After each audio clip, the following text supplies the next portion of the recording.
We got the details on the divorce settlement with Todd and Kandi. So we're going to find out if City Boys are up or if Todd didn't come out of there with none. We're going to see how well that prenup held up. Your tea, grab your popcorn, grab your drinks, get comfortable. Let's get into the news.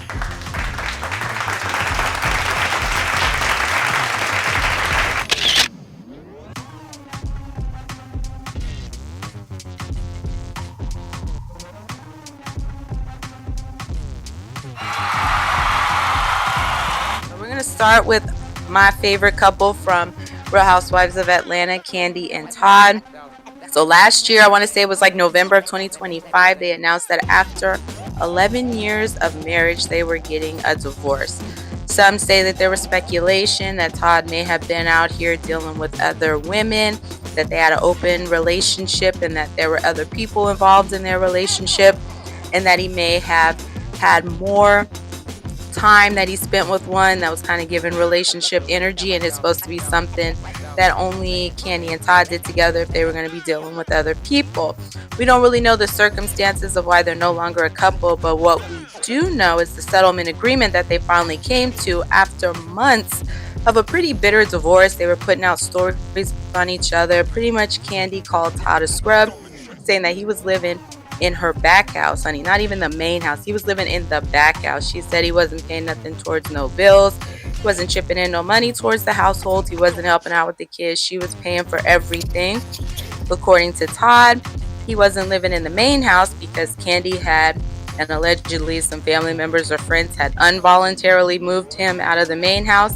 But when you're getting a divorce, that kind of makes sense to me. You're probably not going to be cohabitating in the same manner that you did when you were married. So that's not too crazy because it was her house to begin with. But nonetheless, that's why he says he's there. And he claimed that they had a shared account that he was putting money into. And then Kandi chose not to use that account anymore because she wanted to cover everything. We'll see if the judge was buying his story, buying his situation. Let's see what they came out with on the settlement. So I got these documents up here that we're going to go over and we're going to react to them together. And let me get to our first page here. All right, so we're going to go over this divorce settlement for Kandi and Todd. This is from Us Weekly. I got this from online, so I'm going to step out of the video and we're going to go over this, and then we're going to react to it. So it says neither party will be paid child support or spousal support. And I know that Todd was going for child support. I'm not sure if he was going for spousal support, but that wouldn't surprise me because I think Kandi's the one who makes the most money. But it looks like the judge wasn't going to be giving that out. It says Burris will keep the children's passports, which is interesting because you'll need those if you're going to travel internationally. But I'm not sure why she would be able to keep that possession versus something that's joint.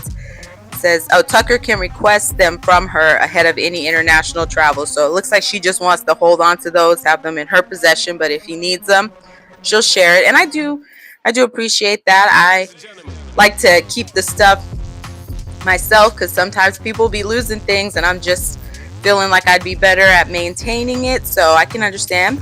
And welcome to everybody that has joined the live. We really appreciate you being here. We're going over the divorce settlement for Kandi and Todd. As you come in, like the video, it's a free way to support the channel. Lets YouTube know we're here. It helps with the algorithm. Really appreciate it. Let's get back into it. When it comes to finances, Burris will pay Tucker a lump sum, $426,000 according to the court documents. All right.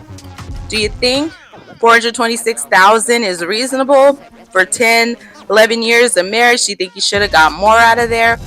I don't know. I'm going to say right now that's not City Boys up because that's not the type of money I thought he was going to be getting from this. It seemed like he was really fighting to try to get something out of this divorce. Now I'm going to tell you, $426,000 ain't nothing to sneeze at. I will happily take that.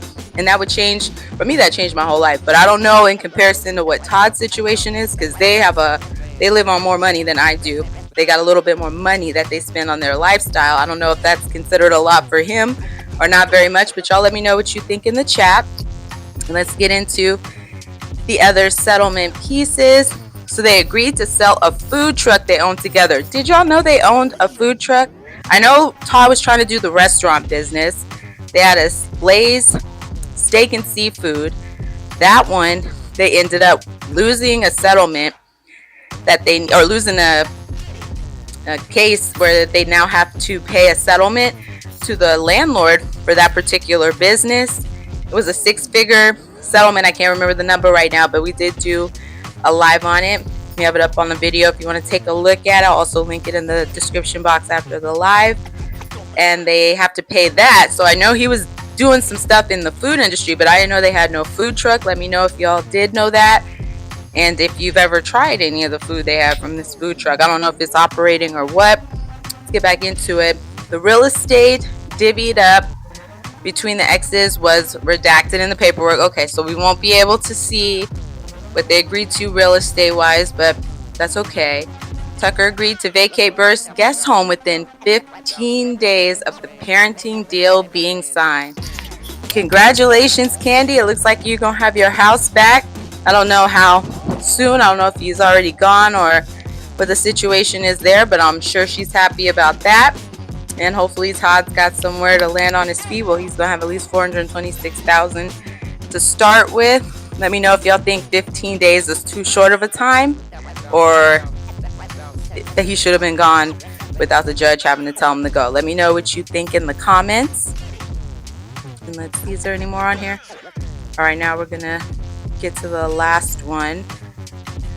And they also reached an agreement who will get some of their cars. So let's see what they got here. Burr's is gonna keep her 2022 Bentley SUV, Cadillac Escalade, Ford F-250, Porsche Cayenne SUV, and a 1963 Chevy Camaro. Tucker will hold on to a 2020 Mercedes G-Wagon, 2020 Porsche 911, okay, 2023 Range Rover, 1973 Ford Bronco, a 1963 Lincoln, and a Ford Transit van. That must be for when he's doing daddy daycare, taking the kids, or he may just like to roll in a van. So it looks like they had quite a bit of cars that they had between the two of them, but it appears they've come to a amiable agreement, at least as far as I know.